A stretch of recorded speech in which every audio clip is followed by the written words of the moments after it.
Welcome to Peacemaking in Paris, presented by Professor Sir Hew Strachan for UCL Institute of Education. This series marks the centenary of the Peace Conference in 1919, when the United States and Allied powers met in Paris to decide the terms of the peace settlements with the defeated Central Powers. I'm Simon BENDRY, Director of UCL Institute of Education's First World War Centenary Battlefield Tours programme. In an earlier podcast series, From Amiens to Armistice, Sir Hew looked at the sequence of Allied victories from the Battle of Amiens on the 8th of August 1918 to the armistice negotiated by Germany on the 11th of November 1918. In Peacemaking in Paris, he reflects on the peace conference and its legacy.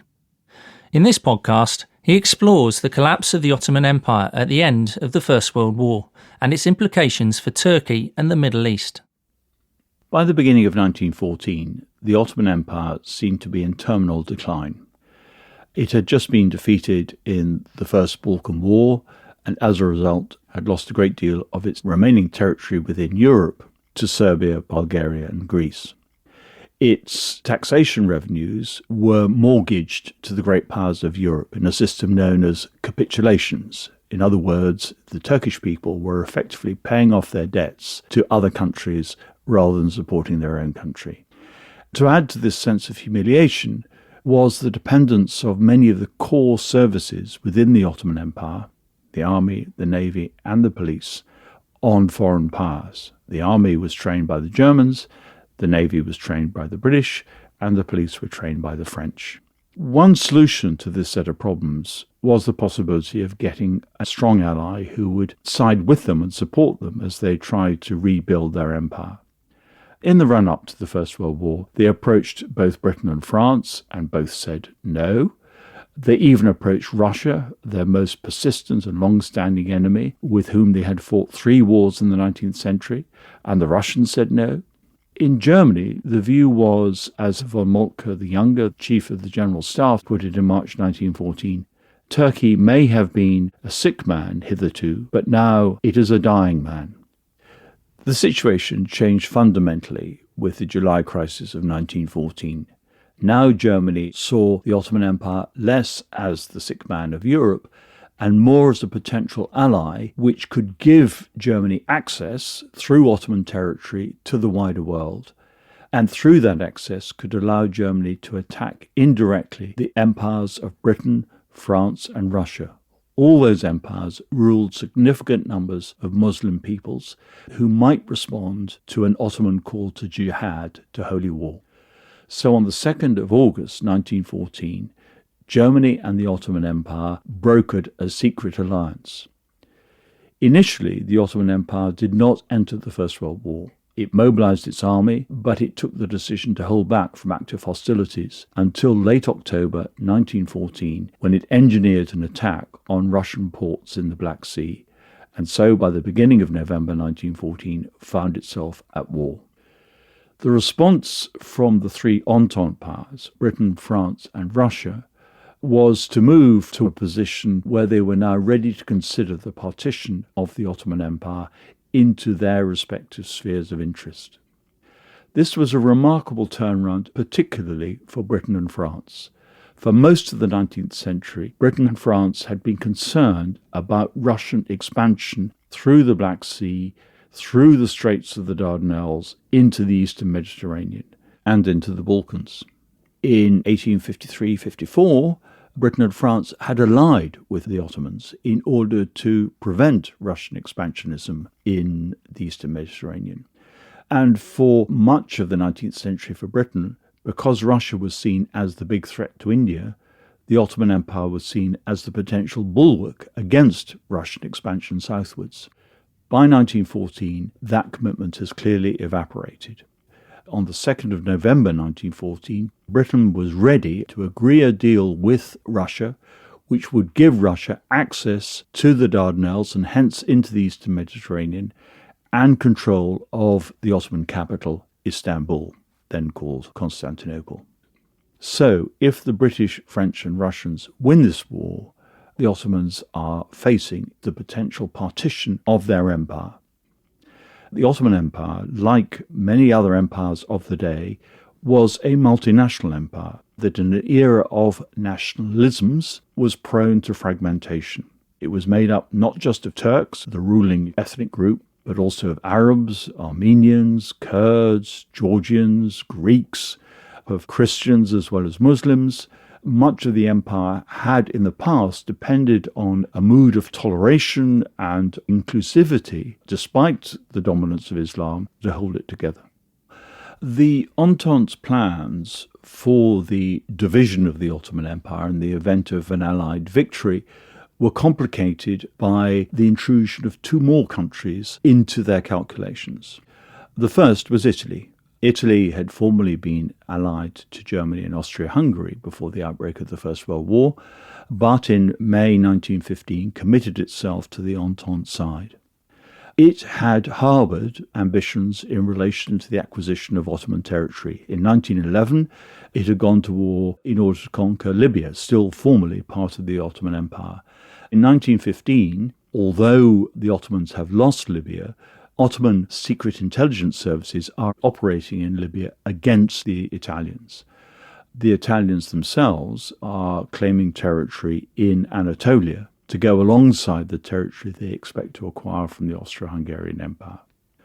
The second entrant is Greece. Greece does not enter the First World War until 1917, but it does so in part in pursuit of the idea of a greater Greece, a new Greek empire which would extend across the eastern Mediterranean to lands which had been colonized by Greeks before the birth of Christ and where there were still Greek peoples living. During 1915 and 1916, the Ottomans conduct a very successful defense of their core Turkish territories, from Gallipoli to Mesopotamia, what is today Iraq, with victories over predominantly British forces at Gallipoli and exclusively British and Indian forces at Kut el Amara. But by 1917, the southern front of the Ottoman Empire is collapsing. Both Baghdad in Iraq and Jerusalem in Palestine, as it was then, fall to Allied forces by the end of the year. And the Ottomans increasingly regard the loyalty and support of the Arabs within their empire as conditional. With the crumbling of the southern front of the Ottoman Empire, the Allies have the opportunity to consolidate their aspirations with regard to its territorial partition. The trouble is that they effectively enter into three separate commitments, each of which conflicts with the other.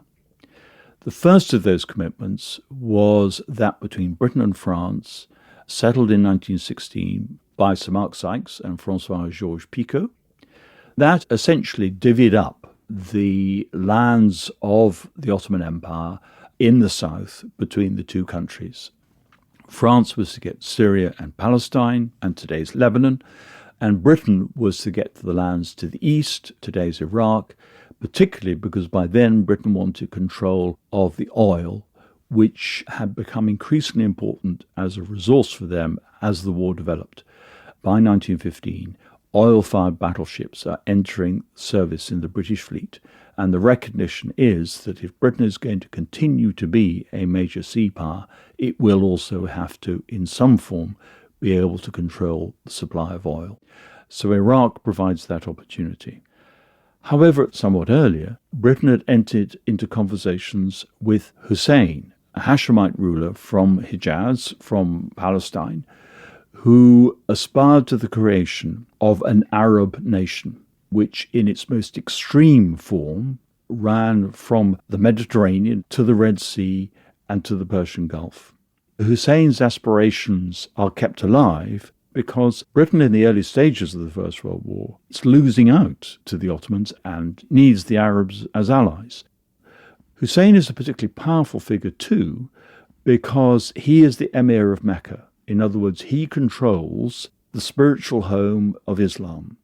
He consolidates in his own person the idea that the Ottoman Empire can claim the caliphate to be both the political fount of Muslim faith in this world and its spiritual and religious authority in the world hereafter.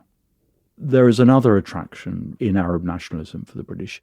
It's a way of their exercising indirect control over the region. They won't be seen as directly imperialist, But if they sponsor the formation of an independent Arab state and therefore act as the defenders of Arab nationalism, then they will be able to exercise indirect authority over the region. Much of the support for an independent Arab state comes from an organization set up in Cairo, the Arab Bureau.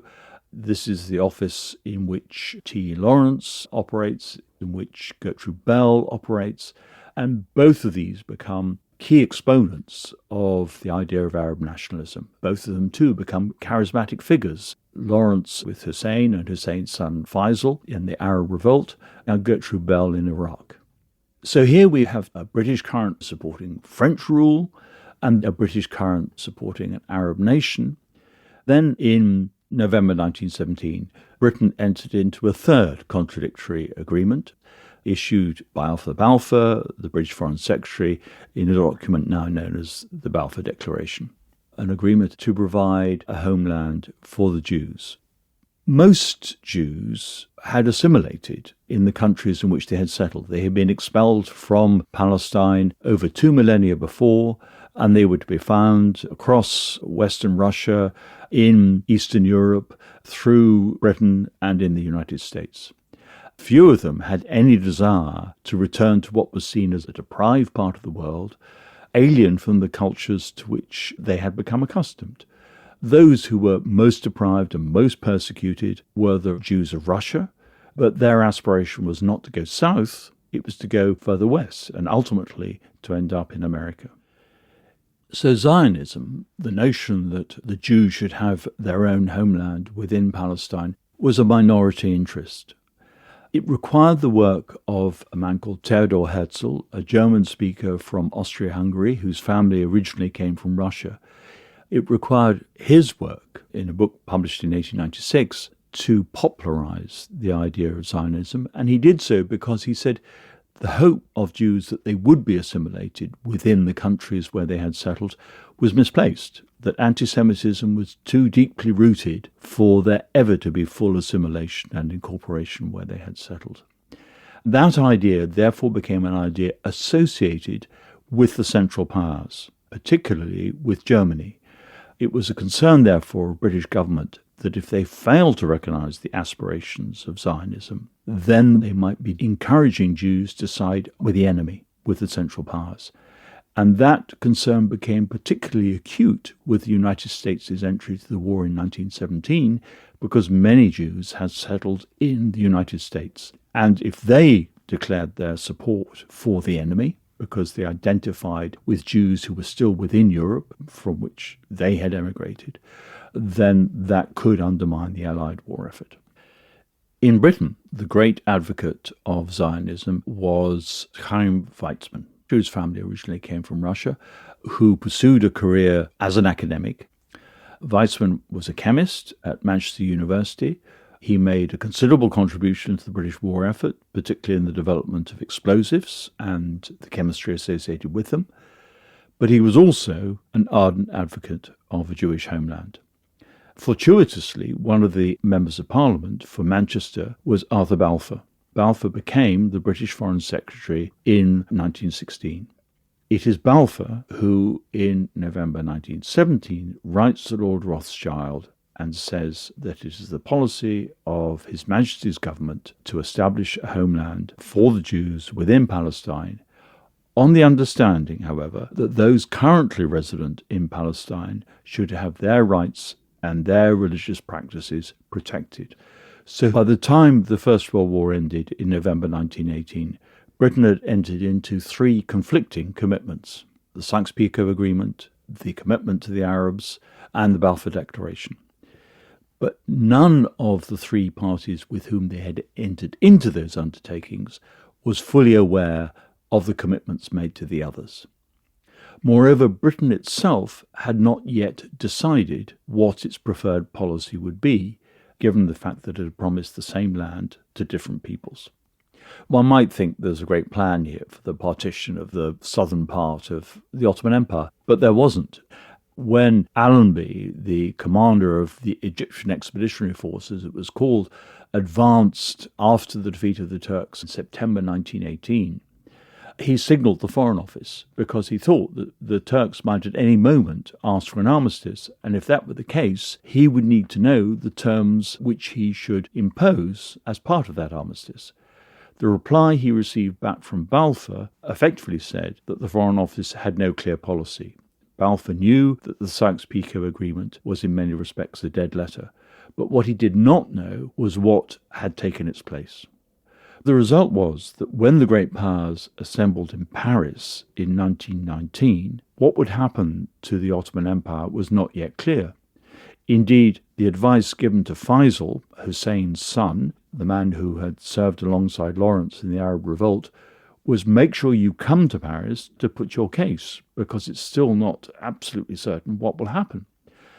The problem was compounded because the United States was not a full belligerent in the war against the Ottoman Empire because it had never declared war on it.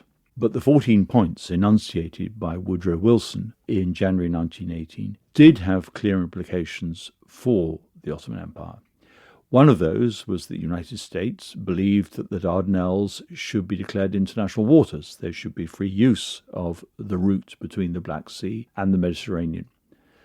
But even more fundamental was the United States' commitment to the principle of national self-determination.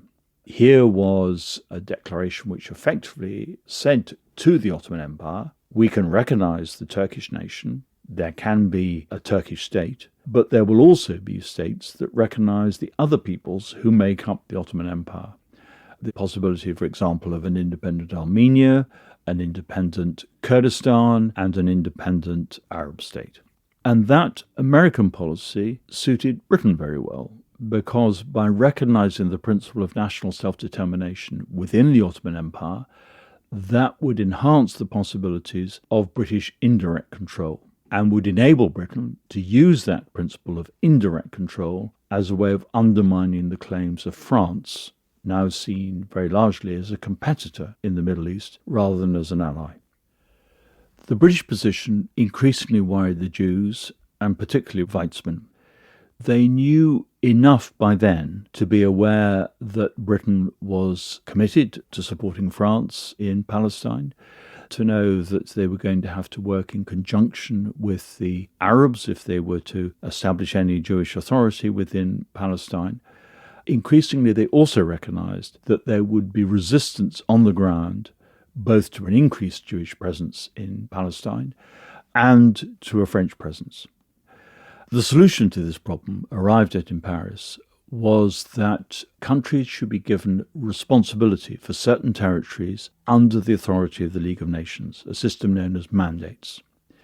So France should be given control of Syria and Lebanon, but crucially not Palestine, because it was recognized that the resistance to that would be too great. And Britain should be given control of Palestine and also of Iraq. Because Britain is so determined to have Iraq and its oil, it cannot afford to be too obstructive of France in its claims to territory in Syria and Lebanon. While the Allied powers are disagreeing with each other in Paris about the future of the Ottoman Empire, the Turks are staging a recovery that begins in 1919 and will culminate in 1923 with the establishment of what is today the Turkish Republic. From the ashes of defeat will emerge a form of victory. The author of this recovery was above all Mustafa Kemal, the man who became known as Ataturk, the founder of Turkey, a man who had conducted a successful defense of Ottoman territory at Gallipoli in 1915, who was originally from European Turkey himself. He came from Thessaloniki, as it is today, who was incensed by the humiliation which Turkey was forced to go through in the course of 1919. All these promises of Ottoman territory to other powers included a direct attack on what was seen by the Turks as Turkey's homeland, on Anatolia. You have Greeks, Italians, French, British, all along the Anatolian coastline. You have the possible subversion of Turkish authority to the east with the offers of independence to Armenia and Kurdistan. And the more those undertakings are entered into, the more these promises are made, the more that fuels Turkish nationalism and a mood for Turkish recovery. Mustafa Kemal's adroitness is his decision not to base his recovery on Istanbul, on Constantinople, on Turkey's traditional capital, but on Ankara, a city in central Anatolia, far removed from the coastline, far removed, therefore, from the territory which the Allied powers are occupying. A Grand National Assembly is formed and meets in Ankara. It's modelled on the French General Assembly of 1789. These are in many respects European nationalists, secular nationalists, who are looking to a French model for inspiration, not to some Islamic solution. When the Treaty of Sèvres is signed in Paris in 1920, the peace treaty that is imposed on the Ottoman Empire, the Grand National Assembly declares that those who have signed that treaty are guilty of high treason, so they reject it outright. In March 1921, Mustafa Kemal did a deal with Bolshevik Russia. The deal was effectively to concede control of Armenia, Azerbaijan, and Georgia back to the Russians. But in return for that, the Bolsheviks would provide the Turks with weapons. And so the Turkish army could be rebuilt from scratch under the security of the Russians and distanced from the European powers on the Mediterranean coastline. Those European powers then play into Turkish hands, beginning with the Greeks. The Greeks, having landed at Izmir, what was then called Smyrna, on the coastline, push inland, and in pushing inland, they overextend themselves and provide the opportunity for the Turks to stage a counterattack.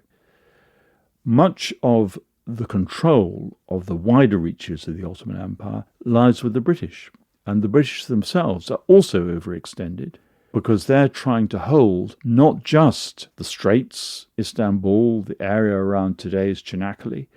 They're also trying to hold much of the Black Sea coastline and the oil supplies that come from Baku. And they're trying to hold on to Iraq and Egypt, which are now going through a revolution, quite apart from any other problems they've got across the rest of the British Empire, including very close to home in Ireland. By September 1922, the Turkish army had driven the Greeks right back to the Mediterranean coast. They enter Smyrna, a city very largely populated by Greeks who had been there for over 2,000 years. They commit atrocities as they set fire to the city and as they kill Greeks out of hand. This, in many respects, is a reflection of some of the atrocities the Greeks themselves had already committed when they had entered Turkey. But the upshot in the Eastern Mediterranean is ethnic cleansing. The purge of Greeks from areas like Gallipoli, very largely occupied by Greeks. Cape Helles is the name of the point where the Allies had landed in April 1915.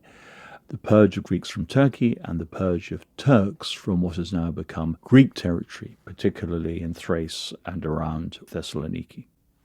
Looking further north, by the end of 1922, the British and French position around Istanbul and along the Straits to Çanakkale has collapsed. The French got out pretty quickly when they realised the way things were going and appreciated the advance of the Turkish army. The British under Lloyd George were more reluctant. They clung for longer to this illusion of a greater Greece and the possibility of real control of the Straits. But in the end, the Conservatives within the Lloyd George coalition government decided to leave the coalition, with the result that Lloyd George's government fell, and that in itself precipitated the British withdrawal from northern Turkey. The treaty that finally ends the First World War with the Ottoman Empire, or now rather with the Turkish Republic, is the Treaty of Lausanne, signed in 1923. Significantly, Lausanne is in Switzerland, not in France.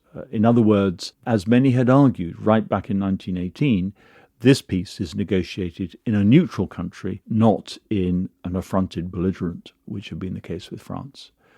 Moreover, this is a treaty at which the United States is simply an observer, not a signatory, because the United States had never gone to war with the Ottoman Empire in the first place. What comes out of this process, 5 years after the First World War ended, is the establishment of the modern Turkish Republic, a secular state, at least in name, and one that is identified in terms of the Turkish people rather than in terms of being a multinational empire. It is tempting to draw a straight line from those 5 years of conflict between 1918 and 1923 to the conflicts of the Middle East today.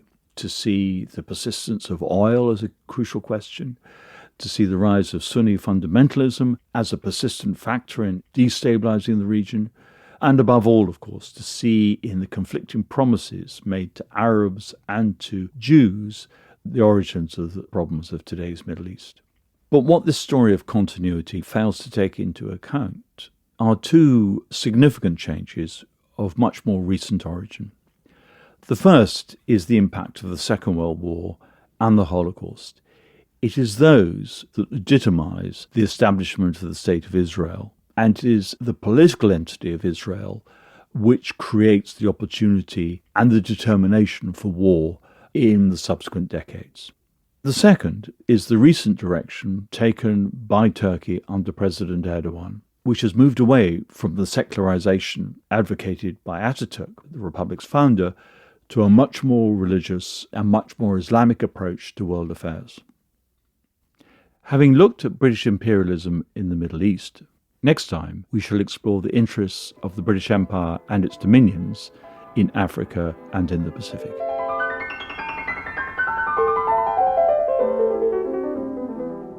That was Professor Sir Hew Strachan. You have been listening to Peacemaking in Paris, a Chrome Radio production for UCL Institute of Education. The producer was Katrina Oliphant, with sound design by Chris Sharp.